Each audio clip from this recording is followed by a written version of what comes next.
বলুন স্যার। মনোয়ারা জোহর এগ্রো জি জি বস্তায় আছে।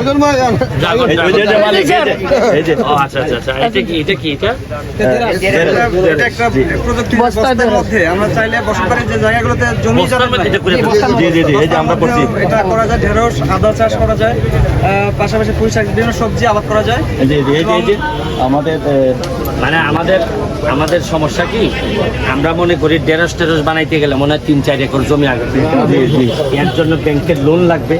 এরপরে বলবে যে আমারে তো লোন দেয় না, এই দেশের কি সরকার করে আমারে লোন দেয় না। কিন্তু এটা যে একটা ছোট বস্তার মধ্যে করা যায়, এই মাথা ব্রেনটাই তার মাথার মধ্যে। আমরা 7 বিঘা জমি মধ্যে এটা করছি। আমরা 8 বস্তার মধ্যে 2000 আদা করছি, 2000 বস্তা 2000 বস্তা করছি স্যার। ছাত্রলীগের সভাপতি কোথায়?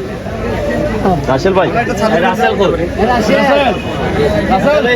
রাসেল ভাই এখানে এগুলা দেখো, ছাত্রলীগের সভাপতি হিসাবে তোমার কাজ হইল গিয়া প্রধানমন্ত্রীর যে ইচ্ছা, জি জি যে নির্ভরশীলতা, এই যে বনজ এগুলো যে একটা ছোট কিসের মধ্যে পুরো ঢেঁড়স গাছ দেখছো নাকি না সাইডে জায়গা লাগবে। তোমার যারা আছে ছাত্র যারা লিড করে এদের এবং সাধারণ ছাত্রদের নেতা হিসেবে তোমাকে এগুলো বলতে হবে যে জান এগুলা বঙ্গবন্ধুর বক্তব্য পড়াই শুনেছিলাম না, এই অনুযায়ী করতে হবে। রাস্তার কিনারে 2000 গাছ আমরা লাগাইছি। রাস্তায় কিনা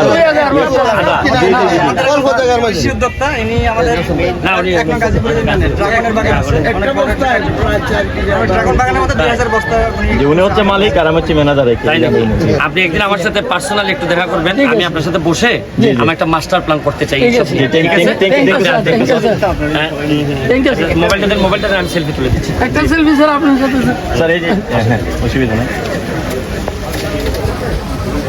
দেখুন ভাই